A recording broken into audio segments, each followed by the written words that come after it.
ನಮಸ್ಕಾರ. ಆರೋಗ್ಯವೇ ಭಾಗ್ಯ ವಿಶೇಷ ಕಾರ್ಯಕ್ರಮಕ್ಕೆ ಸ್ವಾಗತ. ನಾನು ಮಧು ನಾಗೇಶ್. ವೀಕ್ಷಕರೇ, ನಮ್ಮ ಇವತ್ತಿನ ಕಾರ್ಯಕ್ರಮದಲ್ಲಿ ಗ್ಯಾಸ್ಟ್ರಿಕ್ ಸಮಸ್ಯೆ ಹಾಗೆ IBS ಕುರಿತಾಗಿ ಮಾತನಾಡೋಣ. ಈ ಗ್ಯಾಸ್ಟ್ರಿಕ್ ಅನ್ನೋದು ಇತ್ತೀಚಿನ ದಿನಗಳಲ್ಲಿ ಎಲ್ರಿಗೂ ಕೂಡ ಸರ್ವೇ ಸಾಮಾನ್ಯ ಆಗೋಗಿದೆ.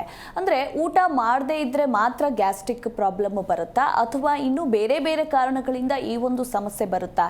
ಇದರಿಂದ ದೇಹದಲ್ಲಿ ಏನೆಲ್ಲ ಬದಲಾವಣೆಗಳಾಗುತ್ತೆ, ಇದರ ಕಾಂಪ್ಲಿಕೇಶನ್ಸ್ ಏನು, ಕಾರಣಗಳೇನು ಅನ್ನೋದ್ರ ಕುರಿತಾಗಿ ಸಂಪೂರ್ಣ ಮಾಹಿತಿಯನ್ನ ತಿಳಿಸಿಕೊಡೋದಕ್ಕೆ ನನ್ನ ಜೊತೆ ಇದ್ದಾರೆ ಹೋಮಿಯೋ ಕೇರ್ನ ಖ್ಯಾತ ವೈದ್ಯರಾಗಿರುವಂತಹ ಡಾಕ್ಟರ್ ಸ್ನೇಹ. ಮೊದಲಿಗೆ ಅವರನ್ನ ಕಾರ್ಯಕ್ರಮಕ್ಕೆ ವೆಲ್ಕಮ್ ಮಾಡ್ಕೊಳ್ಳೋಣ. Hello doctor, welcome to the show. Thank you. ಹೇಗಿದ್ದೀರಾ ಡಾಕ್ಟರ್?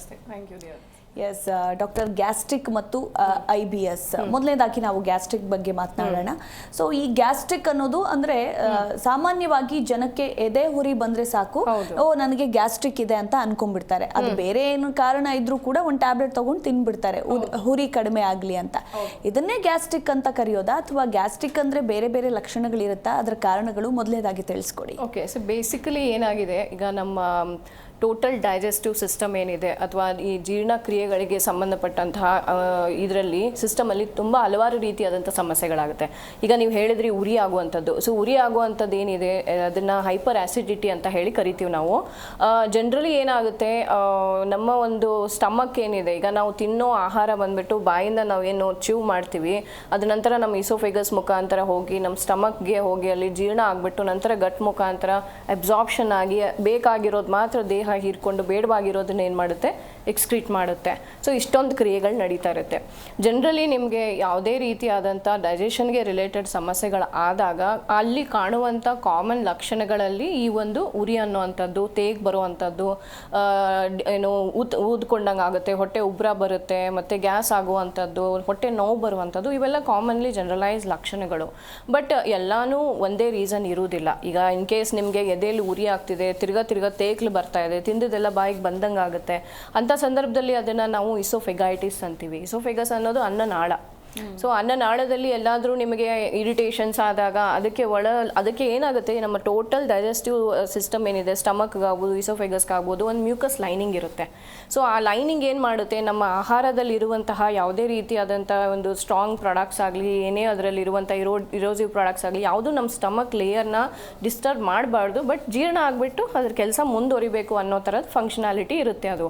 ಬಟ್ ಎಷ್ಟೋ ಜನರಲ್ಲಿ ಏನಾಗುತ್ತೆ, ಕೆಲವೊಂದು ಕಾರಣಾಂತರಗಳಿಂದ ಎಸಿಡಿಟಿ ಅಥವಾ ಆ್ಯಸಿಡ್ ರಿಲೀಸ್ ಅನ್ನೋದೀಗ ನಾವು ತಿಂದಿದ್ದ ಆಹಾರ ಜೀರ್ಣ ಆಗಬೇಕು ಅಂದರೆ ಗ್ಯಾಸ್ಟ್ರಿಕ್ ಜ್ಯೂಸಸ್ಸು ಕಾಂಟ್ರಿಬ್ಯೂಟ್ ಮಾಡುತ್ತೆ, ಎನ್ಸೈಮ್ಸ್ ಇರುತ್ತೆ, ಆ್ಯಸಿಡ್ ಅಂಶ ಕೂಡ ಕೆಲವೊಂದು ಪ್ರಮಾಣದಲ್ಲಿರುತ್ತೆ. ಸೊ ಇವೆಲ್ಲ ಒಂದು ಪ್ರಪೋರ್ಷನ್ಸಲ್ಲಿ ಬಿಡುಗಡೆಯಾಗಿ ನಮ್ಮ ತಿಂದಿದ್ದ ಆಹಾರ ಜೀರ್ಣ ಆಗಿ ನಂತರ ಮುಂದಿನ ಹಂತಕ್ಕೆ ಹೋಗ್ತಿರುತ್ತೆ. But certain cases due to certain disturbances, ಹಲವಾರು ಬ್ಯಾಕ್ಗ್ರೌಂಡ್ ರೀಸನ್ಸಿಂದಾಗಿ ಆ್ಯಸಿಡ್ ಸಿಕ್ರಿಷನ್ಸ್ ಅತಿ ಆದಾಗ ಹೈಪರ್ ಆ್ಯಸಿಡಿಟಿ ಅಂತ ಹೇಳ್ತೀವಿ.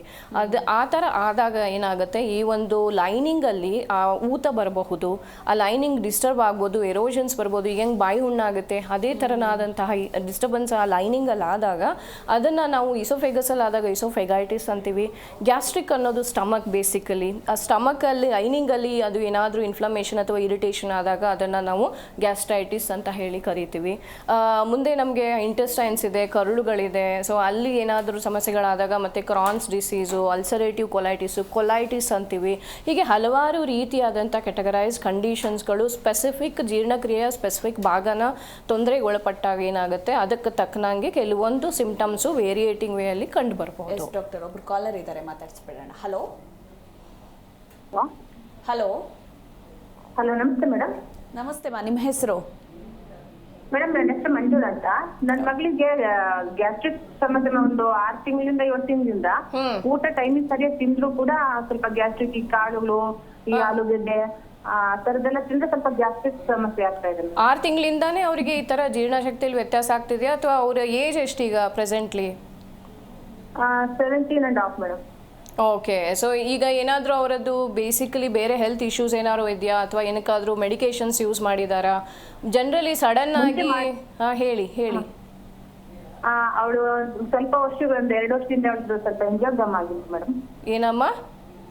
ಎಂಜಿಯೋಗ್ರಾಮ್ ಆಗಿತ್ತು. ಪ್ರಾಬ್ಲಮ್ ಇಲ್ಲ. ಅವಳು ಇವಾಗ ಅದ್ರದ್ದು ಮೆಡಿಸನ್ ಅದ್ರ ಸಂಬಂಧಪಟ್ಟಂಗೆ ಏನು ತಗೋತಾ ಇಲ್ಲ. ಅದು ಕೂಡ ಆರಾಮಾಗಿದೆ, ಕ್ಲಿಯರ್ ಆಗಿದೆ.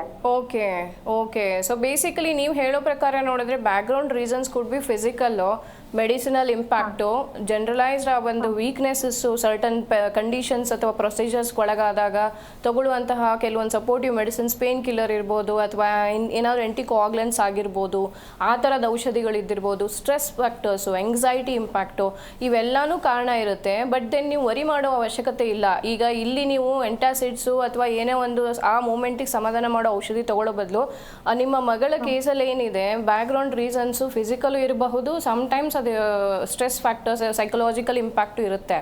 ಸೊ ಎರಡೂ ರೀತಿ ಅನಾಲಿಸಿಸ್ ಮಾಡಿ ಕೊಟ್ಟಾಗ ಹೋಮಿಯೋಪತಿ ಔಷಧಿಗಳು ಏನು ಮಾಡುತ್ತೆ, ಈ ಸಮಸ್ಯೆಯಿಂದ ಅವರನ್ನು ಯಾವುದೇ ರೀತಿ ಬೇರೆ ತೊಂದರೆಗೊಳಗಾಗದೆ ಪೂರ್ತಿ ನಾರ್ಮಲೈಸ್ ಮಾಡಿ ಜೀರ್ಣಶಕ್ತಿ ಇಂಪ್ರೂವ್ ಆಗೋಕ್ಕೆ ಅವಕಾಶ ಇದೆ.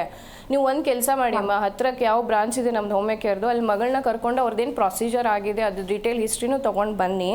ಏನಕ್ಕೆ ಈ ಥರ ಸಮಸ್ಯೆ ಶುರುವಾಗಿದೆ, ಕಾರಣ ಏನು, ಮತ್ತೆ ಏನಾದರೂ ಪರೀಕ್ಷೆಗಳು ಬೇಕಾ ಎಲ್ಲ ಅನಲೈಸ್ ಮಾಡಿ ಚಿಕಿತ್ಸೆ ಏನು ಕೊಡಬೇಕು ಆ ಥರ ಸಜೆಷನ್ ಕೂಡ ಕೊಡ್ತಾರೆ ಎಕ್ಸ್ಪರ್ಟ್ ಡಾಕ್ಟರ್ಸು. ಬಂದು ವಿಸಿಟ್ ಮಾಡಿ ಅಮ್ಮ, ನೆಗ್ಲೆಕ್ಟ್ ಮಾಡಬೇಡಿ. ಓಕೆ, ಥ್ಯಾಂಕ್ ಯು ಕರೆ ಮಾಡಿದ್ದಕ್ಕಾಗಿ. Yes sir doctor.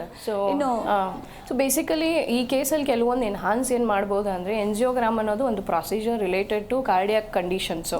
ಸೊ ಯಾವಾಗ ಎದೆ ನೋವು ಬರ್ತಾ ಇರುತ್ತೆ, ಚೆಸ್ಟ್ ಡಿಸ್ಕಂಫರ್ಟ್ಸ್ ಇರುತ್ತೆ, ಟು ರೂಲ್ ಔಟ್ ಏನಾದರೂ ಬ್ಲಾಕೇಜಸ್ ಇದೆ ಅಂಥ ಸಂದರ್ಭದಲ್ಲಿ ಆ ಟೆಸ್ಟ್ಗಳಿಗೆ ಹೋಗಿರ್ತಾರೆ.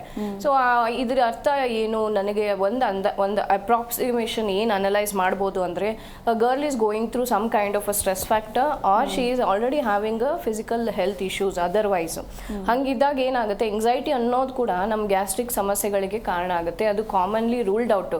ಅತಿಯಾದ ಸಸ್ಟೈನ್ಡ್ ಸ್ಟ್ರೆಸ್ ಅನ್ನೋದು ಏನೂ ಇದ್ದಿರ್ಬೋದು. ನಾವು ಒಂದು 10 ಅವರ್ ಮೇಲೆ ಕಂಟಿನ್ಯೂ ಬ್ರೈನ್ ವರ್ಕ್ ಮಾಡ್ತಾ ಇದ್ದೀವಿ, ಸುಮ್ಮನೆ ಕೂತ್ಕೊಂಡಿದ್ದೀವಿ, ಓವರ್ ನೈಟ್ ವರ್ಕ್ ಮಾಡಿದ್ದೀವಿ, ಯಾವುದೇ ರೀತಿಯಾದಂಥ ಆ್ಯಕ್ಟಿವಿಟಿ ಇಲ್ಲ, ಟೈಮಿಗೆ ತಿಂದಿಲ್ಲ ಅಥವಾ ನೀರು ಕುಡ್ದಿಲ್ಲ, ಇವೆಲ್ಲನೂ ಕಾಂಟ್ರಿಬ್ಯೂಟಿಂಗ್ ಫ್ಯಾಕ್ಟರ್ಸ್ ಆಗಿ ನಮ್ಮ ಗಟ್ಟಿಗೆ ತೊಂದರೆ ಮಾಡುತ್ತೆ. ಸೊ ಇಂಥ ಕೇಸಸಲ್ಲಿ ಏನಾಗಿರುತ್ತೆ, ಪ್ರೊಬ್ಯಾಬಿಲಿಟಿ ಎಲ್ಲ ರೀತಿ ಅನಾಲಿಸಿಸ್ ಮಾಡಿ ನಂತರ ಅವ್ರಿಗೆ ಚಿಕಿತ್ಸೆ ಕೊಡಬೇಕಿರುತ್ತೆ. ಬರೀ ಅವರಿಗೆ ಜೀರ್ಣ ಆಗ್ತಿಲ್ಲ ಅಂದ್ಕೊಂಡು ಸೂಪರ್ಫಿಷಿಯಲ್ ಸಪೋರ್ಟಿವ್ ಮೆಡಿಸಿನ್ ಕೊಟ್ಟಾಗ ಗಟ್ ಸಿಸ್ಟಮ್ ಇಂಪ್ರೂವ್ ಆಗಲಿಕ್ಕೆ ಏನಾಗುತ್ತೆ, ಅನುಕೂಲ ಆಗಲ್ಲ. So this is one more highlighting thing is psychological status of person also has a impact on our digestion capacity.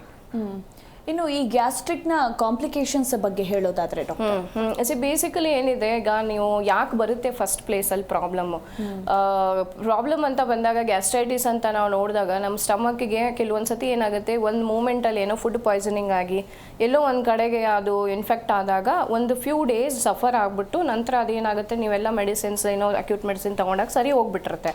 But ಕೆಲವೊಂದು ಕೇಸಸ್ ಇದೆ ಕ್ರಾನಿಕ್ ಗ್ಯಾಸ್ಟ್ರೈಟಿಸ್ ಅಂತ ಹೇಳ್ತೀವಿ ನಾವು. ಅಂಥ ಕೇಸಸಲ್ಲಿ ಏನಾಗುತ್ತೆ, ತುಂಬ ತಿರ್ಗಾ ಪ್ರತಿ ಏನೇ ಆಹಾರ ತೊಗೊಂಡ್ರು ಕೂಡ, ಯಾವುದೇ ರೀತಿ ಮೊದಲು ಅದು ಸೂಟ್ ಆಗ್ತಿರುವಂಥ ಆಹಾರ ತೊಗೊಂಡ್ರು ಕೂಡ ದೇಹ ತಡ್ಕೊಳ್ಳಲ್ಲ. ಆವಾಗ ಉರಿ ಆಗೋದು, ಗ್ಯಾಸ್ಟ್ರಿಕ್ ಪೇನ್ ಆಗೋದು, ಜೀರ್ಣ ಆಗದೆ ಇರುವಂಥದ್ದು, ತುಂಬ ಅವರಿಗೆ ತುಂಬಿಕೊಂಡಂಗೆ ಹೊಟ್ಟೆ ಭಾರ ಆಗುವಂಥದ್ದು, ಈ ಥರ ಲಕ್ಷಣಗಳಾಗ್ತಾ ಇರುತ್ತೆ. ಸೊ ಈಗ ಕಂಟಿನ್ಯೂಸ್ ಕ್ರಾನಿಕ್ ಗ್ಯಾಸ್ಟ್ರೈಟಿಸ್ ಜೊತೆ ಬಳಲಿದಾಗ ಸಾಮಾನ್ಯ ಏನಾಗುತ್ತೆ, ಲೈನಿಂಗಲ್ಲಿ ಆಗುವಂಥ ಇನ್ಫ್ಲಮೇಷನ್ ಅಥವಾ ಇರಿಟೇಷನ್ನು ಕೆಲವೊಂದು ಲಾಂಗ್ ಸಸ್ಟೈನ್ ಕೇಸಸಲ್ಲಿ ಅಥವಾ ನೆಗ್ಲೆಕ್ಟೆಡ್ ಕೇಸಸಲ್ಲಿ ಕಾಂಪ್ಲಿಕೇಶನ್ಸ್ ಅಂತ ನೀವೇನು ಕೇಳಿದ್ರೆ ಆ ಪ್ರಕಾರ ನೋಡಿದಾಗ ಅಲ್ಸರೇಷನ್ಸ್ಗೆ ಕಾರಣ ಆಗ್ಬೋದು. ಸೊ ಕ್ರಾನಿಕ್ ಗ್ಯಾಸ್ಟ್ರೈಟಿಸ್ ಅನ್ನೋದು ತುಂಬ ದಿನಗಳವರೆಗೆ ಹಾಗೆ ಮುಂದುವರೆದಾಗ ಡೆಫಿನೆಟ್ಲಿ ಜೀರ್ಣ ಶಕ್ತಿ ಕುಂಠಿತ ಆದಾಗ ಪರ್ಸನ್ನ ಒಂದು ಎಬ್ಸಾರ್ಪ್ಷನ್ ಕೆಪಾಸಿಟಿ ಕಡಿಮೆ ಆಗುವಂಥದ್ದು, ಅಂದರೆ ಏನು ತಿಂತಾರೆ ಆ ದೇಹಕ್ಕೆ ಕರೆಕ್ಟಾಗಿ ಅನುಕೂಲ ಆಗದೆ ಇರುವಂಥದ್ದು, ಡೆಫಿಷಿಯನ್ಸಿ ಫ್ಯಾಕ್ಟರ್ಸು. ಈಗ ನಾವು ತುಂಬ ಜನರಲ್ಲಿ ನೋಡಿದ್ದೀವಿ, ಗ್ಯಾಸ್ಟ್ರೈಟಿಸಿಂದಾಗಿ ತುಂಬ ಜನ ತುಂಬ ಫಿಸಿಕಲಿ ಕೂಡ ಕೆಲವೊಬ್ಬರು ತುಂಬ ಸಣ್ಣ ಹಾಕ್ಕೊಂಡು ಹೋಗೋವಂಥದ್ದು ಕೂಡ ಇದೆ. ಯಾಕಂದರೆ ಎಚ್ ಪೈಲೋರಿ ಇನ್ಫೆಕ್ಷನ್ಸ್ ಅಂತ ನೋಡ್ತೀವಿ ನಾವು, ಅದು ಒಂದು kind of a bacterial infection. ಒಮ್ಮೆ ಆ ಬ್ಯಾಕ್ಟೀರಿಯಲ್ ಇನ್ಫೆಕ್ಷನ್ ಆದಾಗ ಏನಾಗುತ್ತೆ, ಕೆಲವೊಬ್ರು ಹೇಳ್ತಿರ್ತಾರೆ, ಟಿಪಿಕಲಿ ಒಂದೇನೋ ಎಲ್ಲೋ ಊಟ ಆಯಿತು, ಒಕೇಶನ್ ಎಲ್ಲೋ ಮದುವೆಗೆ ಹೋಗಿದ್ದೆ, ಅಲ್ಲಿ ತಿಂದಾದ್ಮೇಲಿಂದ ನಾನು ಏನೇ ತಿಂದರೂ ನನಗೆ ತಿರ್ಗಾ ಲೂಸ್ ಮೋಷನ್ಸ್ ಆಗ್ತಿದೆ ಅಥವಾ ನಂಗೆ ಹೊಟ್ಟೆ ಒಂಥರ ನೋವುತ್ತೆ, ಈ ಥರದ ಲಕ್ಷಣಗಳು ಹೇಳ್ತಾ ಇರ್ತಾರೆ. ಸೊ ಸಮ್ ಕಂಡೀಷನ್ಸ್ ಏನಿರ್ತವೆ ಇವು ತುಂಬ ದಿನಗಳವರೆಗೆ ಸಫರ್ ಮಾಡುತ್ತೆ. ಅಂಥ ಸಂದರ್ಭದಲ್ಲಿ ಏನಾಗುತ್ತೆ, ಪ್ರಾಪರ್ ಫುಡ್ ತೊಗೊಳಕ್ಕಾಗಲ್ಲ, ತಿಂದು ಜೀರ್ಣಿಸೋಕ್ಕಾಗೋದಿಲ್ಲ, ಡೆಫಿಷಿಯನ್ಸಿ ಡೆವಲಪ್ ಆಗುತ್ತೆ, ತುಂಬ ಜನ ಕನ್ಸ್ಟಾಂಟ್ಲಿ ಅನಿಮಿಕ್ ಲೆವೆಲಲ್ಲಿ ಇರ್ತಾರೆ. So this also is a one complication. ಆಮೇಲೆ ಡೆಫಿಷಿಯನ್ಸಿ ಫ್ಯಾಕ್ಟರ್ಸ್ ಡೆವಲಪ್ ಆಗೋದು, ವೇಟ್ ವೇರಿಯೇಷನ್ಸ್ ಆಗೋದು, ಓವರ್ ಆಲ್ ಪರ್ಸನಾಲಿಟಿ ವೇರಿಯೇಷನ್ಸ್ ಆಗೋದು ಕೂಡ ಒಂದು ರೀತಿ ಏನಾಗುತ್ತೆ, ಕಾಂಪ್ಲಿಕೇಶನ್ ಆಗಿ ಕನ್ಸಿಡರ್ ಆಗುತ್ತೆ. ಇನ್ನು ಹಾಗಿದ್ರೆ IBS ಅಂದ್ರೆ ಏನು ಡಾಕ್ಟರ್? IBSಗೂ ಗ್ಯಾಸ್ಟ್ರಿಕ್ಗೂ ಏನಾದರೂ ಲಿಂಕ್ ಇದೆಯಾ? ಡೆಫಿನೆಟ್ಲಿ IBS ಅನ್ನೋದೇನಿದೆ, ಈಗ ನಾನು ಹೇಳಿದೆ ಸ್ಟಮಕ್ ಅನ್ನೋದು ಜೀರ್ಣ ಮಾಡುವಂಥ ಮೇನ್ ಸೆಂಟರ್. ಹೌದು. ಸೊ ಫಸ್ಟ್ ಊಟನ ರಿಸೀವ್ ಮಾಡುವಂಥ ಸೆಂಟರ್ ಆದರೆ ನಂತರ ಅದು ಮುಂದಿನ ಹಂತದ ಜೀರ್ಣಕ್ಕೆ ಹೆಲ್ಪ್ ಮಾಡೋದು ನಮ್ಮ ಕರುಳುಗಳು. ಸೊ ಕೆಲವೊಂದು ಸಂದರ್ಭದಲ್ಲಿ ಏನಾಗುತ್ತೆ, ಡಿಸ್ಟರ್ಬ್ಡ್ ಬಾವೆಲ್, ಇದು ಇರಿಟೇಬಲ್ ಬಾವೆಲ್ ಸಿಂಡ್ರೋಮ್ IBS ಅನ್ನೋದು, ಅಥವಾ ಇದನ್ನ ಸ್ಪಾಸ್ಟಿಕ್ ಕೊಲಾನ್ ಅಂತೀವಿ, ನರ್ವಸ್ ಸ್ಟಮಕ್ ಅಂತ ಹೇಳಿ ಕರಿತೀವಿ. ಜನರಲಿ ನಾವು ಕೆಲವೊಂದು ಜನರಲ್ಲಿ ನೋಡಿದ್ದೀವಿ, ಏನೋ ಒಂದು ಅವ್ರಿಗೆ ಎಕ್ಸಾಮ್ ಇರುತ್ತೆ, ಅಥವಾ ಎಲ್ಲೋ ಟ್ರಾವೆಲ್ ಮಾಡ್ಲಿಕ್ಕಿರುತ್ತೆ, ಅಥವಾ ಏನೋ ಸಮ್ ಮೀಟಿಂಗ್ ಇದೆ, ಕಂಟಿನ್ಯೂಸ್ಲಿ ಸ್ವಲ್ಪ ಸ್ಟ್ರೆಸ್ ಆದರೂ ಕೂಡ ತಿರ್ಗಾ some people go to closet. ಕೆಲವೊಬ್ಬರಿಗೆ ತಿರ್ಗಾ ನಾನು ಏನು ತಿಂದರೂ ನನಗೆ ಬರೀ ತಿಂದ ಮೇಲೆ 1-2 ಸತಿ ಲೂಸ್ ಮೋಷನ್ ಆಗುತ್ತೆ, ಅಥವಾ ಒಂದು ಸತಿ ನಾರ್ಮಲ್ ಮೋಷನೇ, but I feel like passing stools. So ಇದರ ಅರ್ಥ ಏನು, ಬವಲ್ ಮೂಮೆಂಟ್ಸ್ ಡಿಸ್ಟರ್ಬ್ ಆಗುವಂಥದ್ದು. ಇರಿಟೇಬಲ್ ಬವಲ್ ಸಿಂಡ್ರೋಮ್ ಅನ್ನೋದು ಇದು ಒಂದು ರೀತಿಯಾದಂಥ ಸೈಕಲಾಜಿಕಲ್ ಟ್ರಿಗರ್ ಜಾಸ್ತಿ ಇರುತ್ತೆ. ಇದಕ್ಕೆ ಫಿಸಿಕಲ್ಗಿಂತ ನೀವು ಮನಸ್ಸು ಮತ್ತು ನಮ್ಮ ದೇಹ ಒಂದು ಲಿಂಕ್ಡ್ ಸಿಚುವೇಶನ್ ಇದ್ದಾಗ ಗಟ್ ಅಥವಾ ನಿಮ್ಮ ಒಂದು ಮೈಂಡ್ಗೆ ಇದು ಕಂಪ್ಲೀಟ್ ರಿಲೇಟೆಡ್ ಕಂಡೀಷನ್ನು. ಸೊ ತುಂಬ ಸಸ್ಟೈನ್ಡ್ ಸ್ಟ್ರೆಸ್ ಫ್ಯಾಕ್ಟರ್ಸ್ ಇದ್ದವರಲ್ಲಿ, ತುಂಬ ಆ್ಯಂಕ್ಷಿಯಸ್ ಇದ್ದವರಲ್ಲಿ, ಅಂಥ ಸಂದರ್ಭದಲ್ಲಿ ಏನಾಗುತ್ತೆ, ಇವೆಂಚುವಲಿ ತುಂಬ ಜನ ಈ ಗ್ಯಾಸ್ಟ್ರೈಟಿಸ್ ಆದಾಗಲೂ ಕೂಡ ಅಯ್ಯೋ ನಂಗೆ ತಿಂದ್ಬಿಟ್ರೆ ಆಗಲ್ಲ, ಹೊಟ್ಟೆ ನೋವು ಬರುತ್ತೆ, ಅಥವಾ ನಾನು ತಿಂದ್ಬಿಟ್ರೆ ನನಗೆ ದಿನ ಪೂರ್ತಿ ನನಗೆ ಸಮಾಧಾನ ಇರಲ್ಲ, ವಾಂತಿ ಆಗಿಬಿಡುತ್ತೆ, ಈ ಥರದ ಹಂತದ ಕೆಲವೊಂದು ಲಕ್ಷಣಗಳು ಕೂಡ ಕೆಲವೊಂದು ಜನರಲ್ಲಿ ಇರುತ್ತೆ. ಸೊ ಯಾವಾಗ they start suffering with these kind of symptoms, eventually ಆ ಸ್ಟ್ರೆಸ್ ಇಂಪ್ಯಾಕ್ಟ್ ಅನ್ನೋದು ಏನು ಮಾಡುತ್ತೆ, ಅವರನ್ನು ಒಂದು ರೀತಿ ನರ್ವಸ್ ಸ್ಟಮಕ್ಗೆ ಲೀಡ್ ಮಾಡುತ್ತೆ. ಅಂದರೆ ಏನಾಗುತ್ತೆ, IBS ಅಲ್ಲಿ ಕೆಲವೊಂದು ಸತಿ ನಿಮಗೆ ಮೇಜರ್ಲಿ ಬವಲ್ ಮೂಮೆಂಟ್ಸ್ ಅಂದರೆ ಮೋಷನ್ಸ್ಗೆ ಏನಿದೆ, ಐದರ್ ಹಾರ್ಡ್ ಮೋಷನ್ಸ್ ಆಗ್ಬೋದು, ಕಾನ್ಸ್ಟಿಪೇಟ್ ಆಗ್ಬೋದು ಪರ್ಸನ್, ಅಥವಾ ಕೆಲವೊಬ್ರು ಹೇಳ್ತಾರೆ ಒಂದು ಸ್ವಲ್ಪ ದಿನ ಗಟ್ಟಿ ಮೋಷನ್ಸ್ ಇರುತ್ತೆ, ಕೆಲವೊಂದು ಸತಿ ಆಗೋದೇ ಇಲ್ಲ, ಬಟ್ ಕೆಲವೊಂದು ಸತಿ ತಿರ್ಗಾ ಲೂಸ್ ಮೋಷನ್ಸ್ ಆಗುತ್ತೆ. So it's nothing but IBS with a constipation pattern, IBS with ಒಂದು ಲೂಸ್ ಸ್ಟೂಲ್ ಪ್ಯಾಟರ್ನು, ಕೆಲವೊಂದು ಸತಿ mixed kind of bowel movements ಇರುತ್ತೆ. ಸೊ ಹಿಂಗೆ ಒಂದು ಪ್ಯಾಟರ್ನ್ ಅಂತ ಒಂದು ಇರುವುದಿಲ್ಲ. ಹಾಗಾಗಿ ಯಾವಾಗಲೂ ಅವರ ಗಟ್ ಹೆಲ್ತ್ ಅನ್ನೋದು ಡಿಸ್ಟರ್ಬ್ಡ್ ಇರುವಂತಹ ಒಂದು ಟೋಟಲ್ ಸಿನಾರಿಯೋನ ನಾವು IBS ಅಂತ ಕರಿತೀವಿ. ಸೊ ಲಿಂಕಪ್ ಅಂದಾಗ ಎಸ್ ಅಫ್ಕೋರ್ಸ್ ಎರಡೂ ಸಮಸ್ಯೆಗಳು ಜೀರ್ಣಕ್ರಿಯೆಗೆ ಸಂಬಂಧಪಟ್ಟದ್ದು. ಇವೆಂಚುವಲಿ ಗ್ಯಾಸ್ಟ್ರೈಟಿಸ್ ಇದ್ದ ಪ್ರತಿ ಪರ್ಸನ್ಗೆ IBS ಆಗಲೇಬೇಕಂತಿಲ್ಲ, but then every IBS person definitely will have a kind of a disturbance in digestion. So ಅದರಲ್ಲಿ ಗ್ಯಾಸ್ಟ್ರೈಟಿಸ್ ಥರದ ಲಕ್ಷಣಗಳು, ಜನರಲ್ ಲಕ್ಷಣಗಳು ಏನಿರುತ್ತೆ, ಹೊಟ್ಟೆ ನೋವು ಬರೋದು, ತುಂಬ ಸ್ವಲ್ಪ ತಿಂದರೆ ಹೊಟ್ಟೆ ತುಂಬ್ದಂಗೆ ಆಗೋದು, ಊದ್ಕೊಂಡಂಗೆ ಆಗೋದು, ಪೇನ್ ಆಗುವಂಥದ್ದು. ಮುಂದುವರೆದ ಹಂತದಲ್ಲಿ ಏನಾಗುತ್ತೆ, ಕೆಲವೊಬ್ಬರಲ್ಲಿ ತಿನ್ನೋ ತಕ್ಷಣಕ್ಕೆ ಇಮಿಡಿಯೇಟ್ ಏನಾಗುತ್ತೆ, ಲೂಸ್ ಮೋಷನ್ಸ್ ಅಥವಾ hard motions or vomiting sensation, nauseous ಅಂತಾರೆ, ತಿಂದ ತಕ್ಷಣ ವಾಂತಿ ಬಂದಂಗೆ ಆಗುತ್ತೆ, ತಿನ್ನೋಕ್ಕೆ ಆಗಲ್ಲ, ಅಪಟೈಟ್ ಇರುವುದಿಲ್ಲ. ಸೊ ಈ ಥರ ವೇರಿಯೇಟಿಂಗ್ ಸಿಂಪ್ಟಮ್ನು ಪ್ರತಿ ಪರ್ಸನ್ಗೆ ಅನುಗುಣವಾಗಿ ಯಾಕೆ ಅವರಲ್ಲಿ ಪ್ರಾಬ್ಲಮ್ ಬರ್ತಾ ಇದೆ, ಅವರಿಗೆ ಏನು ಬೇರೆ ಸಮಸ್ಯೆ ಇದೆ, ಆ ಕಾರಣಕ್ಕೆ ತಕ್ಕನಂಗೆ ಅವರಲ್ಲಿ ಏನಿರುತ್ತೆ ಲಕ್ಷಣಗಳು ಕಂಡುಬರುತ್ತೆ. ಎಸ್ ಡಾಕ್ಟರ್, ಗ್ಯಾಸ್ಟ್ರಿಕ್ ಪ್ಲಸ್ IBSಗೆ ಈ ಎರಡೂ ಸಮಸ್ಯೆಗೂ ಕೂಡ ಹೋಮಿಯೋ ಕೇರ್ನಲ್ಲಿ ಒಂದು ಒಳ್ಳೆಯ ಟ್ರೀಟ್ಮೆಂಟ್ ಸಿಗುತ್ತೆ, ಚಿಕಿತ್ಸೆ ಸಿಗುತ್ತೆ ಅಂತ ನಾವೆಲ್ಲ ಕೇಳ್ಪಟ್ಟಿದ್ದೀವಿ. ಸೊ ಇದರ ಟ್ರೀಟ್ಮೆಂಟ್ ಹೇಗಿರುತ್ತೆ ಅನ್ನೋದ್ರ ಬಗ್ಗೆ ತಿಳಿಸ್ಕೊಡಿ. ಬೇಸಿಕಲಿ ನಾನು ಒಂದು ಸಿಂಪಲ್ ಕೇಸ್ ಎಕ್ಸಾಂಪಲ್ ಕೊಡ್ತೇನೆ. ಸೊ ಅವರು ಲೇಡಿ ಬಂದು ಒಂದು 35 ಇಯರ್ ಓಲ್ಡು. ಸೊ ಇದು ಅವ್ರಿಗೆ all of a sudden due to some reasons in the family, ಏನೋ ಒಂದು ಸ್ಟ್ರೆಸ್ ಫ್ಯಾಕ್ಟರ್ ಆಯಿತು, ಏನಾಯಿತು, all of a sudden weight loss ಹಾಕೊಂಡು ಬರೋಕ್ಕೆ ಶುರುವಾಯಿತು ಅವ್ರಿಗೆ. ಅದರ ಜೊತೆಗೆ ನಾನು ಹೇಳ್ದಂಗೆ ಏನು ಆಗಲೇ ಎಕ್ಸ್ಪ್ಲೇನ್ ಮಾಡಿದೆ, ಅದೇ ಥರ ಯಾವುದೇ ರೀತಿ ಆಹಾರ, ಯಾವ ಆಹಾರ ಅವ್ರು ತೊಗೊಳ್ತಾ ಇದ್ರು, ಪ್ರತಿ ಆಹಾರನೂ ಅವ್ರಿಗೆ ಏನಾಗ್ತಾ ಇತ್ತು, ತಿನ್ನೋಕ್ಕಾಗ್ತಿರ್ಲಿಲ್ಲ. ತಿಂದರೂ ಕೂಡ ಅವ್ರಿಗೆ ಏನಾಗೋದು, ಹೊಟ್ಟೆ ತುಂಬ ನೋವಾಗೋದು, ಡಿಸ್ಕಂಫರ್ಟ್ ಆಗುವಂಥದ್ದು, ಅಬ್ಡಾಮಿನಲ್ ಡಿಸ್ಕಂಫರ್ಟು, ಪೇನು, ಆಮೇಲೆ bowel movements issues, loose motion ಆಗ್ಬೋದು ಅಥವಾ ಹಾರ್ಡ್ ಮೋಷನ್ಸ್ ಆಗುವಂಥದ್ದು, ಆ್ಯಂಡ್ ತೀವ್ರವಾದ ಹೊಟ್ಟೆ ನೋವು. ಸೊ ಈ ಎಲ್ಲ ಲಕ್ಷಣ ಜೊತೆಗೆ ಅವ್ರು ನಮ್ಮ ಹತ್ರ ಬಂದರು. ಜನರಲಿ ಅವ್ರು ಆಲ್ರೆಡಿ ಎಲ್ಲ ರೀತಿಯ ಔಷಧಿಗಳನ್ನ, gastro related medicines, specialist medicines, ಏನು ಕನ್ವೆನ್ಷನಲ್ ಮೆಡಿಸಿನ್ಸ್ ಇದೆ ಎಲ್ಲ ರೀತಿ ಯೂಸ್ ಮಾಡಾದಮೇಲೆ ನಮ್ಮನ್ನು ಅಪ್ರೋಚ್ ಮಾಡಿದ್ದು. ಸೊ ಅಂಥ ಕೇಸಲ್ಲಿ ನಾವು ಎನಲೈಸ್ ಮಾಡಿದ್ದು ಓವರ್ ಆಲ್ ಅವ್ರಿಗೆ ಯಾವಾಗಿಂದ ಸಮಸ್ಯೆ ಶುರುವಾಯಿತು, ಹೆಂಗೆ ಶುರುವಾಯಿತು. So there was a kind of emotional stress. ಏನಂತಂದರೆ ಈಗ ಕೆಲವೊಂದು ಜನ ಈ ಸ್ಪಿರಿಚುವಲ್ ಇಂಪ್ಯಾಕ್ಟ್ಸ್ಗಳನ್ನ ನಂಬ್ತಾರೆ. ಸೊ ಅಂಥ ಒಂದು ಸ್ಟ್ರೆಸ್ಸನ್ನು ಅವರು ತುಂಬ ದಿನದಿಂದ ಸಫರ್ ಆಗ್ತಾಯಿದ್ರು. Plus financial loss, family financial economical stress ಅನ್ನೋದು ಕೂಡ ಅವ್ರಿಗೆ ತುಂಬ ಇಂಪ್ಯಾಕ್ಟ್ ಆಗಿತ್ತು. They had to change the place they stay. So ಅಂಥ ಸಂದರ್ಭದಲ್ಲಿ ಆಗಿರುವಂಥ ಅತಿಯಾದ ಮಾನಸಿಕ ಒತ್ತಡ ಜೊತೆಗೆ ಮುಂದೆ ಅದು ಏನಾಗಿತ್ತು, ಅವ್ರಿಗೆ ಎಂಗ್ಸೈಟಿ ಕೂಡ ಟರ್ನ್ ಆಗಿತ್ತು. ಹೊಟ್ಟೆ ನೋವು ಗ್ಯಾಸ್ಟ್ರಿಕ್ ಲೆವೆಲಲ್ಲಿ ಅನಾಲಿಸಿಸ್ ಮಾಡಿ ನೋಡಿದಾಗ it was diagnosed as colitis. Scan ಎಲ್ಲ ಮಾಡಿ ನೋಡಿದಾಗ ಕೊಲೈಟಿಸ್ ಅಂದರೆ ನಥಿಂಗ್ ಬಟ್ ಏನು, ಕರುಳುಗಳಿಗೆ ಇನ್ಫೆಕ್ಷನ್ಸ್ ಅಥವಾ ಊತ ಬಂದಿರುವಂಥದ್ದು. ಸೊ ಅಂಥ ಸಂದರ್ಭದಲ್ಲಿ ಏನಾಗುತ್ತೆ, ಸ್ವಲ್ಪ ನೀವು ಏನು ತಗೊಂಡ್ರು, ಊಟ ತಗೊಂಡ್ರು ಕೂಡ ಪೇನ್ ತುಂಬ ಆಗುತ್ತೆ, ಬ್ಲೋಟಿಂಗ್ ಆಗುತ್ತೆ. ಸೊ ಅಂಥ ಒಂದು ಕೇಸಲ್ಲಿ ನಾವು ಬರೀ ಅವ್ರಿಗೆ ಪೇನು, ಬ್ಲೋಟಿಂಗು, ಮೋಷನ್ ಸರಿ ಆಗ್ತಿಲ್ಲ ಅಥವಾ ಡೈಜೆಷನ್ ಸರಿ ಆಗ್ತಿಲ್ಲ ಅಂತ ಸೂಪರ್ಫಿಷಿಯಲ್ ಮೆಡಿಸಿನ್ಸನ್ನು ಅಪ್ಲೈ ಮಾಡಿಲ್ಲ. ಹೋಮಿಯೋಪತಿಯಲ್ಲಿ ಏನಿದೆ ಅವಕಾಶ ಅಂದರೆ ಯಾಕೆ ಶುರುವಾಯಿತು, ಈಗ ಸ್ಟ್ರೆಸ್ ಫ್ಯಾಕ್ಟರ್ಸ್ ಅನ್ನೋದು ಏನಿದೆ ಅದನ್ನು ಕೂಡ ನಾವು ಕರೆಕ್ಟ್ ಮಾಡಬೇಕಾಗುತ್ತೆ. ಸೊ ಸೈಕಲಾಜಿಕಲ್ ಲೆವೆಲ್ಸಲ್ಲಿ ಇರುವಂಥ ಮೇನ್ ಕಾಸಿಟಿವ್ ಫ್ಯಾಕ್ಟರ್ಸ್ನು ಕೂಡ ಈ ಹೋಮಿಯೋಪತಿ ಔಷಧಿಯಲ್ಲಿ ಹ್ಯಾಂಡಲ್ ಮಾಡಲಿಕ್ಕೆ ಅವಕಾಶ ಇರುತ್ತೆ. ಅದರ ಜೊತೆಗೆ ಫಿಸಿಕಲಿ ಆ ಒಂದು ಕಾಯಿಲೆ ಕೊಲೈಟಿಸಿಂದ ಇರ್ಬೋದಾದ ಪ್ರತಿಯೊಂದು ಸಮಸ್ಯೆ, ಪೆಥಾಲಜಿಕಲಿ ಏನು ಸಮಸ್ಯೆ ಆಗಿದೆ, ಅಂಗಾಂಗದಲ್ಲಿ ಏನು ಚೇಂಜಸ್ ಆಗಿದೆ, ಜೊತೆಗೆ ಅದರ ಕೆಲಸಕ್ಕೆ ಯಾವ ರೀತಿ ಡಿಸ್ಟರ್ಬೆನ್ಸ್ ಬರ್ತಾ ಇದೆ, ಜೀರ್ಣ ಯಾಕೆ ಸರಿ ಆಗ್ತಿಲ್ಲ, ಅದೆಲ್ಲನೂ ಅನಲೈಸ್ ಮಾಡಿ ಕೊಲಾಬರೇಟಿವ್ಲಿ ಫಿಸಿಕಲ್ ಪ್ಲಸ್ ಸೈಕಲಾಜಿಕಲ್ ಪ್ಲೇನ್ ಎರಡೂ ನಾವೇನು ಮಾಡ್ತೀವಿ ಹೋಮಿಯೋಪತಿ ಮೆಡಿಸಿನ್ಸಲ್ಲಿ ಅಪ್ರೋಚ್ ಮಾಡಿದಾಗ ಏನಾಗುತ್ತೆ, ಅವರ ಒಂದು ಕರೆಕ್ಷನ್ಸ್ ಅನ್ನೋದು ಕರೆಕ್ಟಾಗಿ ಆಗುತ್ತೆ, ಇಂಪ್ರೂವ್ಮೆಂಟ್ ಅನ್ನೋದು ಚೆನ್ನಾಗಿರುತ್ತೆ, ತಿನ್ನುವಂಥದ್ದಕ್ಕೂ ಕೂಡ ಅನುಕೂಲ ಬರುತ್ತೆ, ಕೆಪಾಸಿಟಿ ಆಫ್ ಅಬ್ಸಾರ್ಷನ್ ಇಂಪ್ರೂವ್ ಆಗುತ್ತೆ. ವೇಟ್ ಲಾಸ್ ತುಂಬ ಆಗಿತ್ತು ಆ ಲೇಡಿದು, and she was going through sleeplessness, other general health, body pains, ತುಂಬ ರೀತಿಯಾದ ಕಾಂಪ್ಲಿಕೇಶನ್ಸ್ ಆಗಿತ್ತು. ಸೊ ಅವೆಲ್ಲ ರೀತಿ ರಿಕವರಿ, ಹೋಲ್ಸಮ್ ರಿಕವರಿ ಆಗಲಿಕ್ಕೆ ಏನಿರುತ್ತೆ ಇಲ್ಲಿ ಅವಕಾಶ ಇರುತ್ತೆ. ಓನ್ಲಿ ಗಟ್ಟಿಗೆ ಪೇನ್ ಇದೆ, ಪೇನ್ ಮಾತ್ರ ಹ್ಯಾಂಡಲ್ ಮಾಡಲ್ಲ, ಯಾಕೆ ಪೇನ್ ಬಂತು, ಎಲ್ಲಿಂದ ಬಂತು, ಪ್ರತಿಯೊಂದನ್ನು ನಾವು ಅನಲೈಸ್ ಮಾಡಿದಾಗ ಏನಾಗುತ್ತೆ, ಡಿರೂಟಿಂಗ್ ಆಫ್ ದ ಪ್ರಾಬ್ಲಮ್ ಆಗುತ್ತೆ. ಸೊ ಹೋಮಿಯೋಪತಿ ಔಷಧಿಯಲ್ಲಿ ಈ ಥರ ಒಂದು ಯಾವುದೇ, ಅದು ಗ್ಯಾಸ್ಟ್ರೈಟಿಸ್ ಇದ್ದಿರಲಿ, ಅದು ಹೆಲಿಕೋಬ್ಯಾಕ್ಟರ್ ಇರ್ಬೋದು, ಅಥವಾ ಯಾವುದೇ ರೀತಿ ಎಚ್ ಪೈಲೋರಿ ಇನ್ಫೆಕ್ಷನ್ಸ್ ಅಲ್ಲದೆ ಬೇರೆ ಸ್ಟ್ರೆಸ್ ಫ್ಯಾಕ್ಟರ್ ಇರಲಿ, ಬೇರೆ ಔಷಧಿ, ಕೆಲವೊಬ್ರು ಔಷಧಿ ತಗೊಳ್ತಾರೆ ಈಗ anticoagulants, especially people with cardiac history ಆಗಿರ್ಬೋದು, ತುಂಬ ಲಾಂಗ್ ಸಸ್ಟೈನ್ಡ್ ಮೆಡಿಸಿನ್ಸ್ ಯೂಸ್ ಮಾಡ್ತಿರ್ತಾರೆ, ಗ್ಯಾಸ್ಟ್ರೋ ಇರಿಟೇಷನ್ಸ್ ಕಾಮನ್ಲಿ ಅದ್ರ ಜೊತೆ ಬಂದೇ ಬರುತ್ತೆ.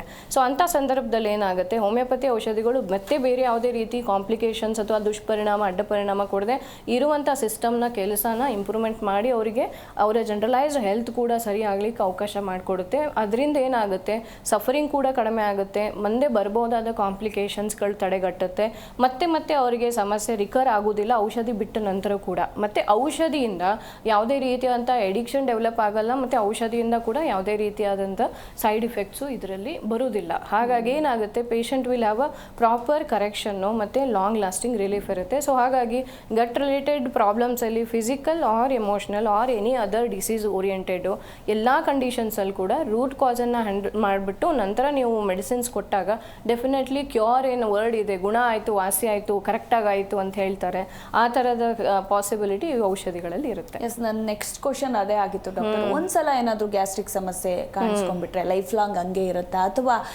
ಹೋಗುತ್ತಾ ಅನ್ನೋದು?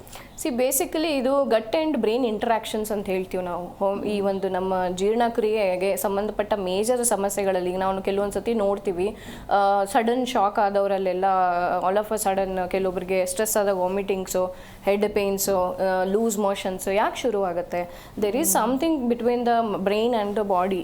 ಸೊ ಅಂಥ ಒಂದು ಸಿಚುವೇಶನ್ಸಲ್ಲಿ ನೀವು ಬರೀ ಬಾಡಿಯಲ್ಲಿ ಕಾಣ್ತಿರುವಂಥ ಸುಮ್ಮನೆ ನಂಗೆ ಗ್ಯಾಸ್ ಆಯಿತು, ಏನೋ ಗ್ಯಾಸ್ ಸರಿ ಮಾಡೋಕ್ಕೆ ಮೆಡಿಸಿನು, ಮದ್ದು ತೊಗೊಳ್ಳೋದು, ರೆಮಿಡಿ, ಹೋಮ್ ಮದ್ದು ತೊಗೊಳ್ಳೋದು, ಈ ಥರ ಇಂಪ್ರಾಪರ್ ಮ್ಯಾನೇಜ್ ಮಾಡಿದಾಗ, ಆ್ಯಂಡ್ ಪ್ಲಸ್ ಏನೇ ಕಾಯಿಲೆ ಇದ್ದಾಗ ಮೆಡಿಸಿನ್ಸ್ ಕರೆಕ್ಟಾಗಿ ಸಜೆಸ್ಟ್ ತೊಗೊಳ್ಳಿಲ್ಲ ಅನ್ನೋದು ಒಂದು ಸಮಸ್ಯೆ ಅನ್ನೋದು ಹಾಗೆ ಉಳಿಸ್ಬೋದು. ಜೊತೆಗೆ ಮೆಡಿಸಿನ್ ತೊಗೊಳ್ಳುವಾಗ ತುಂಬ ಜನ ಏನು ಮಾಡ್ತಾರೆ, ಆಹಾರದ ಪದ್ಧತಿಯನ್ನು ಕರೆಕ್ಟಾಗಿ ಔಷಧಿ ತಕ್ಕನಂಗೆ ಮ್ಯಾನೇಜ್ ಮಾಡಲ್ಲ. ಸೊ ಅದರಿಂದಾಗಿ they will end up being in half cured or improperly managed. But ಎರಡೂ ಕೊಲಾಬ್ರೇಟಿವ್ಲಿ ಹ್ಯಾಂಡಲ್ ಮಾಡಿದಾಗ ಏನಿರುತ್ತೆ, ನಿಮ್ಗೆ ಡೆಫಿನೆಟ್ಲಿ ಲಾಂಗ್ ಲಾಸ್ಟಿಂಗ್ ರಿಲೀಫ್ ಸಿಗುತ್ತೆ. ನೀವು ಇದರಿಂದ ಕಂಪ್ಲೀಟಾಗಿ ಹೊರಗೆ ಬರಲಿಕ್ಕೂ ಡೆಫಿನೆಟ್ಲಿ ಅವಕಾಶ ಇದೆ. ಯಾವ ಕಾರಣ ಇದೆ, ಏನು ಥರ ತೊಂದರೆ ಆಗ್ತಿದೆ, ಯಾವ ಆಹಾರ ಸೂಟ್ ಆಗ್ತಿಲ್ಲ, ಕೆಲವೊಬ್ರಿಗೀಗ ಬಾನಾನ ಎಲ್ಲ ಕೆಲವೊಬ್ಬರಿಗೆ ನೆಗಡಿ ಕೊಡುತ್ತೆ, ಇನ್ನು ಕೆಲವೊಬ್ರಿಗೆ ಕೊಡಲ್ಲ.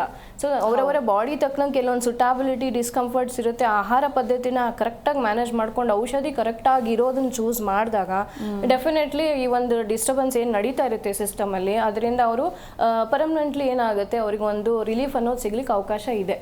ಓಕೆ ಡಾಕ್ಟರ್, ಇನ್ನು ಈ ಗ್ಯಾಸ್ಟ್ರಿಕ್ ಪ್ರಾಬ್ಲಮ್ ಇರೋರು ಯಾವ್ಯಾವ ತಿಂಡಿ ತಿನಿಸುಗಳನ್ನು ತಿನ್ನಬಾರ್ದು, ಕಾಫಿ ಟೀ ಎಲ್ಲ ಕುಡಿಬೋದಾ ಅಂತ? There is a limit. Basically ಈಗ ತುಂಬ ಈಗ ಫುಡ್ ಬಗ್ಗೆ ಏನಿದೆ, ಹಲವಾರು ರೀತಿಯಾದಂಥ ಬೇರೆ ಬೇರೆ ಬೇರೆ ಒಪಿನಿಯನ್ಸು, ಬೇರೆ ಬೇರೆ ಥಿಯರಿ ಬರ್ತಾ ಇದೆ.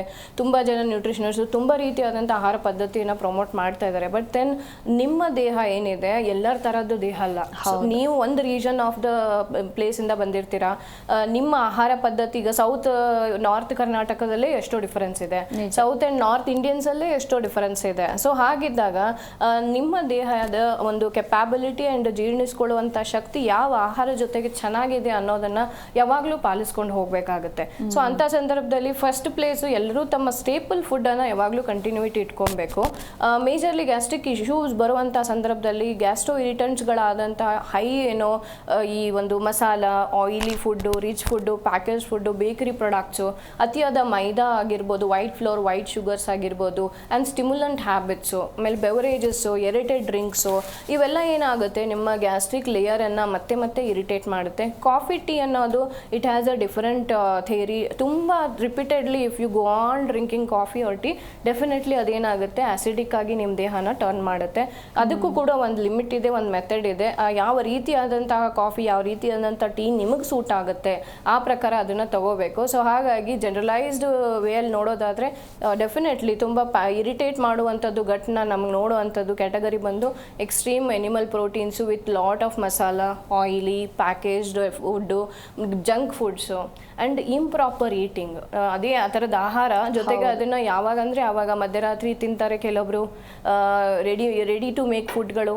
So these are all coming with preservative. So definitely ಅಂಥ ಫುಡ್ ಏನಿದೆ ಯಾವುದೇ ರೀತಿ ನಿಮಗೆ ಗಟ್ ಆರೋಗ್ಯ ಡಿಸ್ಟರ್ಬೆನ್ಸ್ ಇಲ್ಲ ಅಂದರೂ ಕೂಡ ಒಂದಿಲ್ಲ ಒಂದು ರೀತಿ ಡಿಸ್ಟರ್ಬೆನ್ಸ್ ಕ್ರಿಯೇಟ್ ಮಾಡುತ್ತೆ. ಆ್ಯಂಡ್ ನೀವು ಅದೇ ಥರದ ಹವ್ಯಾಸನ ತಿರ್ಗಾ ಮುಂದುವರ್ಸ್ಕೊಂಡು ಹೋದಾಗ it becomes N a regular problem. ಅದು ಒಂದು. ಸೊ ತಿನ್ನಬೇಕು ಅನ್ನೋವಂಥ ಆಹಾರಗಳು ಡೆಫಿನೆಟ್ಲಿ ನಮ್ಮ ಹತ್ರ ಎಲ್ಲ ರೀತಿ ವೆಜಿಟೇಬಲ್ಸ್ ಇದೆ, ಸೀಸನಲ್ ಫ್ರೂಟ್ಸು, ಸೀಸನಲ್ ವೆಜಿಟೇಬಲ್ಸು, ಕರೆಕ್ಟಾಗಿ ವಾಟರ್ ಇಂಟೇಕು, ಇದೆಲ್ಲ ನೀವು ಮ್ಯಾನೇಜ್ ಮಾಡೋದ್ರ ಜೊತೆಗೆ ಬೇಸಿಕ್ ಒಂದು ಆ್ಯಕ್ಟಿವಿಟಿ ತಿಂದದ್ದು ಅರ್ಗಿಸ್ಕೊಳ್ಬೇಕು, ಅದು ಬೇಕೇ ಬೇಕು. ತುಂಬ ಜನ ಯಾವುದೇ ರೀತಿ ಫಿಸಿಕಲ್ ಆ್ಯಕ್ಟಿವಿಟಿ ಮಾಡಲ್ಲ. ಸೊ ಬೇಸಿಕ್ ಆ್ಯಕ್ಟಿವಿಟಿಯಲ್ಲಿ ಬರೋದೇ ವಾಕಿಂಗು, ಅದನ್ನು ಯಾರಾದರೂ ಮ್ಯಾನೇಜ್ ಮಾಡ್ಬೋದು. ಸೊ ಅಷ್ಟು ಮಟ್ಟಿಗೆ ನೀವು ಮಿನಿಮಲ್ ದೇಹ ದಂಡನೆ ಮಾಡಿದಾಗ ಪ್ಲಸ್ ಸ್ಟ್ರೆಸ್ ಹ್ಯಾಂಡಲ್ ಮಾಡುವಂಥ ಮೆಥಡು, ಸ್ಲೀಪ್ ಪ್ಯಾಟರ್ನು, ಈ ಒಂದು 5 ರಿಂದ 6 ಅವರ್ ಮಿನಿಮಮ್ 7 ಅವರ್ ನಿದ್ದೆ ಮಾಡಿದವರಲ್ಲಿ ಹೆಲ್ತ್ ಅನ್ನೋದು, ಡೈಜೆಷನ್ ಅನ್ನೋದು ಯಾವಾಗಲೂ ಒಂದು ರೀತಿ ಸ್ಟೇಬಲಿ ಮೇಂಟೈನ್ಡ್ ಇರುತ್ತೆ. ಇಂಪ್ರಾಪರ್ ಸ್ಲೀಪ್ ಪ್ಯಾಟರ್ನ್ಸ್ ಕೂಡ ಏನಾಗುತ್ತೆ ತಿರ್ಗಾ IBS, ಗ್ಯಾಸ್ಟ್ರೈಟಿಸ್ ಸಮಸ್ಯೆಗಳು, ಯೂಸೋಫೆಗೈಟಿಸ್ ಸಮಸ್ಯೆಗಳು, ಗರ್ಡ್ ಅಂತ ಹೇಳ್ತೀವಿ, GERD ಸಮಸ್ಯೆಗಳು, ಪೆಪ್ಟಿಕ್ ಅಲ್ಸರ್ ಇಶ್ಯೂಸು, ಮತ್ತು ಮುಂದುವರೆದ ಹಂತದ ಸಮಸ್ಯೆಗಳಲ್ಲಿ ಬರುವಂಥ ಒಂದು ಹಿಮೋರೈಡ್ಸ್ ಅಥವಾ ಪೈಲ್ ಸಮಸ್ಯೆಗಳು, ಅತಿಯಾದ ಕಾನ್ಸ್ಟಿಪೇಷನ್ ಇಶ್ಯೂಸು, ಇವುಗಳೆಲ್ಲ ಬರಲಿಕ್ಕೆ ಏನಾಗುತ್ತೆ ನೀವು ಪ್ರಾಪರಾಗಿ ನೀವೆಲ್ಲ ದಿನ ಪೂರ್ತಿ ಚೆನ್ನಾಗಿ ಮೇಂಟೈನ್ ಮಾಡಿ ರಾತ್ರಿ ನಿದ್ದೆ ನೀವು ಸರಿ ಮಾಡಿಲ್ಲ ಅಂತಂದರೂ ಕೂಡ ಏನಾಗುತ್ತೆ ನಿಮ್ಮ ಸಮಸ್ಯೆ ಅನ್ನೋದು ಆಗಲಿಕ್ಕೆ ಅವಕಾಶ ಇದೆ. ಸೊ ನಾನೆಲ್ಲ ಕರೆಕ್ಟ್ ತಿಂತೀನಿ ಹಾಗಾಗಿ ನಿದ್ದೆ ಏನು ಕಡಿಮೆ ಮಾಡಿದ್ರು ಏನು ತೊಂದರೆ ಆಗಲ್ಲ ಅನ್ನೋವಂಥ ಓವರ್ ಕಾನ್ಫಿಡೆನ್ಸ್ ಏನಿದೆ ದೇಹ ತಡ್ಕೊಳ್ಳಲ್ಲ. ಸೊ ಹಾಗಾಗಿ ಇಂಪ್ರಾಪರ್ ಸ್ಲೀಪ್ ಪ್ಯಾಟರ್ನ್ಸ್ ಕೂಡ ಏನಾಗಿದೆ ಮೇಜರ್ ಕಾಸೇಟಿವ್ ಫ್ಯಾಕ್ಟರ್ ಆಗಿ ಇತ್ತೀಚಿನ ದಿನದಲ್ಲಿ ಕಂಡು ಬರ್ತಾ ಇದೆ. ಎಸ್ ಡಾಕ್ಟರ್, ಇನ್ನು ನಾರ್ಮಲ್ ಆಗಿ ಒಬ್ಬ ಪರ್ಸನ್ನ ಫುಡ್ ಟೈಮಿಂಗ್ಸ್ ಹೇಗಿರಬೇಕು ಅಂತ ಬಂದರೆ, ಅಂದರೆ ಮಾರ್ನಿಂಗ್ ತಿಂಡಿ ಇರಬಹುದು, ಮಧ್ಯಾಹ್ನದ ಊಟ, ರಾತ್ರಿ ಡಿನ್ನರು, ಸೊ ಈ ಪ್ಯಾಟ್ರನ್ನು, ಮತ್ತು ಮಧ್ಯೆ ಕೆಲವರು ಸ್ನ್ಯಾಕ್ಸ್ ಎಲ್ಲ ತಗೋತಾ ಇರ್ತಾರೆ. ಸೊ ಇದು ಯಾವ ಟೈಮಿಗಿದ್ರೆ ಒಬ್ಬ ಪರ್ಸನ್ ಆರೋಗ್ಯವಾಗಿರಬಹುದು ಅಂತ ನೀವು ಹೇಳ್ತೀರಾ? ಬೇಸಿಕಲಿ ನಮ್ಮದು ಒಂದು ಶೆಡ್ಯೂಲ್ ಇದೆ, ಸನ್ರೈಸ್ ಆ್ಯಂಡ್ ಸನ್ಸೆಟ್. ಆಲ್ರೆಡಿ ನಮಗೆ ನೇಚರಿಂದಾನೇ ಒಂದು ಟೈಮ್ ಕೊಟ್ಬಿಟ್ಟಿದ್ದಾರೆ. ಬಟ್ ದೆನ್ ಅಟ್ಲೀಸ್ಟ್ ನಮ್ಮದು ಬ್ರೇಕ್ಫಾಸ್ಟ್ ಅನ್ನೋದೇನಿರುತ್ತೆ, ಎಲ್ಲ ತುಂಬ ಜನ 4 noon ಹತ್ರ ಬ್ರೇಕ್ಫಾಸ್ಟ್ ಮಾಡ್ತಾರೆ, ಅಟ್ ಈಸ್ ಆಫ್ಟರ್ 11 ಎಲ್ಲ. ಸೊ ಅದಲ್ಲ, ನೀವು ಎದ್ದಾದ ಒಂದು ಅರ್ಧ ಗಂಟೆಯಿಂದ 2 ಅವರ್ ಮಧ್ಯೆ ನಿಮ್ಮದು ಫಸ್ಟ್ ಮೀಲ್ ತೊಗೋಬೇಕು. ಆ ಫಸ್ಟ್ ಮೀಲಲ್ಲಿ ಏನನ್ನೋದು ಆಫ್ಟರ್ ನೀವು 10 ಅವರ್ ಮಲ್ಲಿಗೆ ಎದ್ದಿದ್ದೀರಾ ಅಥವಾ 7 ಅವರ್ ಮಲ್ಲಿಗೆ ಎದ್ದಿದ್ದೀರಾ ಅಂದಾಗ ನಿಮ್ಮ ದೇಹ ಆಲ್ರೆಡಿ ಫಾಸ್ಟ್ ಮಾಡ್ತಾ ಇರುತ್ತೆ. ಸೊ ಅಂಥ ಸಂದರ್ಭದಲ್ಲಿ ಎದ್ದಾದ 1/2 hour to 1 hour ಒಳಗಡೆ ನೀವು ಮೊದಲನೇ ಮೀಲ್ ತೊಗೊಂಡಾಗ ನಿಮ್ಮ ಮೆಟಬಾಲಿಸಮ್ ಚೆನ್ನಾಗಿ ಸ್ಟಾರ್ಟ್ ಆಗುತ್ತೆ. ತೊಗೊಳ್ಳುವಂತಹ ಪೋರ್ಷನ್ ಮೇಂಟೈನ್ಡು ಆಗಬೇಕು. ಅದಕ್ಕೆಲ್ಲ ಪ್ರತಿ ಇಂಡಿವಿಜುವಲ್ಗೆ ಸಪ್ರೇಟ್ ಪ್ಲಾನಿಂಗ್ಸ್ ಇರಬೇಕು. ಮಧ್ಯಾಹ್ನದ ಊಟ ನೀವು 3-4 ಗಂಟೆಗೆ ಮಾಡಬಾರ್ದು, ಬಿಫೋರ್ 1:30 ಮ್ಯಾಕ್ಸಿಮಮ್ ಲೇಟ್ ಅದು. ಅದಕ್ಕಿಂತ ಜಾಸ್ತಿ ಲೇಟ್ ಮಾಡಿದಾಗ ಡೆಫಿನೆಟ್ಲಿ ನಿಮ್ಮ ಗಟ್ಟಿಗೆ ನೀವು ತೊಂದರೆ ಕೊಡ್ತಾ ಇದ್ದೀರಾ ಅಂತಲೇ ಅರ್ಥ. ಇನ್ನು ಓವರ್ ನೈಟ್ ಕೆಲವೊಬ್ರದ್ದು ಏನಾಗುತ್ತೆ, ಆಫ್ಟರ್ 10-11 ಊಟ ಮಾಡಿ ಇಮ್ಮಿಡಿಯೇಟ್ಲಿ ವಿದಿನ್ 10 minutes ಮಲಗಿಬಿಡುವಂಥದ್ದು. It is a major blunder. So ನೀವು ಅಟ್ಲೀಸ್ಟ್ ಒಂದು 8 o'clock ಒಳಗಡೆ ಅನುಕೂಲ ಇದ್ದವರು ಆ ಥರ ಮಾಡ್ಬೋದು. ಅನುಕೂಲ ಇಲ್ದವ್ರು ತಿಂದರೂ ಕೂಡ ಇಮಿಡಿಯೇಟ್ಲಿ ಲೈ ಡೌನ್ ಮಾಡಬಾರ್ದು. ಮತ್ತು ಲೇಟರ್ ಅವರ್ಸಲ್ಲಿ ತಿನ್ನೋರು ತಗೊಳ್ಳುವಂಥ ಆಹಾರ ಸ್ವಲ್ಪ ಲೈಟ್ ಆಗಿರಬೇಕು, ಹೋಲ್ಸಮ್ ಆಗಿರಬೇಕು, ಮತ್ತು ಅದು ಕಾಂಪ್ಲಿಕೇಟ್ ಮಾಡಬಾರ್ದು. ಸೊ ನಿಮ್ಗೆ ಟೈಮ್ ಅನುಕೂಲ ಇದ್ದರೆ ಆ ಪ್ರಕಾರ ನೀವು ಫುಡ್ ಪ್ಲ್ಯಾನ್ ಮಾಡಬೇಕು. ಟೈಮ್ ಇಲ್ಲ ಅಂದ ತಕ್ಷಣಕ್ಕೂ ಅದೇ ತಕ್ಕನಂಗೆ ಫುಡ್ ಪ್ಲ್ಯಾನಿಂಗ್ ಚೇಂಜ್ ಮಾಡಬೇಕು. ಸೊ ಇದೆಲ್ಲ ಏನಿದೆ ಸಿಂಪಲ್ ಥಿಂಗ್ ಇದೆ. ಸೊ ಆ ಥರನಾಗಿ ಪ್ಲ್ಯಾನ್ ಮಾಡಿದಾಗ ಡೆಫಿನೆಟ್ಲಿ ನಿಮ್ಮ ದೇಹಕ್ಕೆ ಏನಾಗುತ್ತೆ, ನೀವು ಸ್ವಲ್ಪ ಸಪೋರ್ಟ್ ಮಾಡ್ತೀರಾ. ನೀವು ತಿಂದ್ಬಿಟ್ಟು ಇಮಿಡಿಯೇಟ್ ಮಲಗಿದ್ರೆ ನಿದ್ದೆ ಮಾಡೋದು ನಿಮ್ಮ ಬ್ರೈನ್ ಮಾತ್ರ, ಬಟ್ ಬಾಡಿ ಏನು ಮಾಡ್ತಿರುತ್ತೆ, ಡೈಜೆಷನ್ ಮಾಡ್ತಿರುತ್ತೆ. So by the end of the day ನೀವು ಯಾವಾಗ ಎದ್ದೇಳ್ತೀರಾ, ತುಂಬ ಜನ ಹೇಳ್ತಾರೆ ಎದ್ದಾಗ ಯಾಕೋ ಸುಸ್ತು ಅನ್ಸುತ್ತೆ, ಆಲಸ್ಯ ಅನ್ಸುತ್ತೆ, ಹೊಟ್ಟೆ ಒಂಥರ ಡಿಸ್ಕಂಫರ್ಟ್ ಆಗುತ್ತೆ, ಮೋಷನ್ ಸರಿಯಾಗಿ ಆಗಲ್ಲ ಅಂತ ಹೇಳ್ತಾರೆ.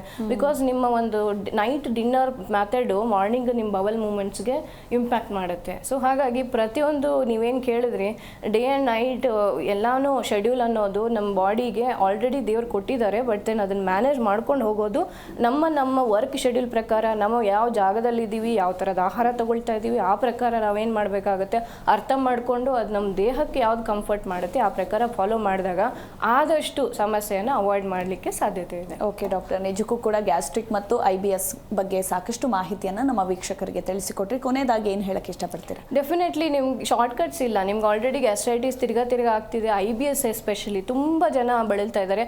ತುಂಬ ಜನ ಅದನ್ನು ಮೆಡಿಕಲಿ ಇಶ್ಯೂ ಅಂತ ಅಡ್ರೆಸ್ ಮಾಡಲ್ಲ.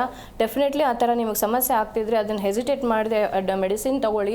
ಆಂಗ್ಸೈಟಿ ಇಶ್ಯೂಸನ್ನು ಒಬ್ಬೊಬ್ಬರು ತಾವೇ ಹ್ಯಾಂಡಲ್ ಮಾಡಿ ಸಫರ್ ಆಗ್ತಿರ್ತಾರೆ, ಹಂಗೆ ಮಾಡಬೇಡಿ. ಹೋಮಿಯೋಪತಿ ಔಷಧಿ ಇಂಥ ಸಮಸ್ಯೆಗಳಿಗೆ ಬೆಸ್ಟ್ ಔಷಧಿ. ಅದು ಒಂದು ಸೆಕೆಂಡರಿ ಇಶ್ಯೂಸ್ ಬರಲ್ಲ, ಅಡಿಕ್ಷನ್ಸ್ ಇರಲ್ಲ, ಒನ್ ಟೈಮ್ ಕರೆಕ್ಷನ್ ನಿಮಗೆ ತುಂಬ ಲಾಂಗ್ ಲಾಸ್ಟಿಂಗ್ ಇರುತ್ತೆ. So definitely approach the proper medicine and follow the proper lifestyle. Definitely that's it. Thank you doctor, thank you so much. ವೀಕ್ಷಕರೇ ನೋಡಿದ್ರಲ್ಲ, ಇದಾಗಿತ್ತು ಇವತ್ತಿನ ಆರೋಗ್ಯವೇ ಭಾಗ್ಯ. ಹಾಗೆ ನಿಮಗೂ ಕೂಡ ಆರೋಗ್ಯ ಸಮಸ್ಯೆ ಇದೆ ಅಂದಲ್ಲಿ ನಾವೀಗ ಹೋಮಿಯೋ ಕೇರ್ನ ಕಾಂಟ್ಯಾಕ್ಟ್ ನಂಬರ್ ಹಾಗೆ ವಿಳಾಸವನ್ನು ತೋರಿಸ್ತೇವೆ, ನೀವು ಭೇಟಿ ಕೊಡಿ. ಹಾಗೆ ದೂರ ಇರೋರು ನಿಮ್ಮ ಹತ್ತಿರದ ಶಾಖೆಗಳಿಗೆ ಭೇಟಿ ಕೊಡಿ ಅಂತ ಹೇಳ್ತಾ ನೋಡ್ತಾ ಇರಿ ಜಿ ಕನ್ನಡ ನ್ಯೂಸ್, ಸತ್ಯವೇ ಸುದ್ದಿಯ ಜೀವಾಳ. ವಾಸಿಯಾಗದ ಆರೋಗ್ಯ ಸಮಸ್ಯೆ ನಿಮ್ಮನ್ನ ಕಾಡ್ತಿದೆಯಾ? ಹಾಗಿದ್ರೆ ಚಿಂತೆ ಬಿಡಿ, ನಮ್ಮ ಹೋಮಿಯೋ ಕೇರ್ಗೆ ಬನ್ನಿ. ಹೋಮಿಯೋ ಕೇರ್ ಇಂಟರ್ನ್ಯಾಷನಲ್ ಹಲವು ಆರೋಗ್ಯ ಸಮಸ್ಯೆಗಳಿಗೆ ಸಿಗಲಿದೆ ಸೂಕ್ತ ಪರಿಹಾರ. ನೇರ ಭೇಟಿಗೆ ಸಂಪರ್ಕಿಸಿ 9550001133 1800 10811212.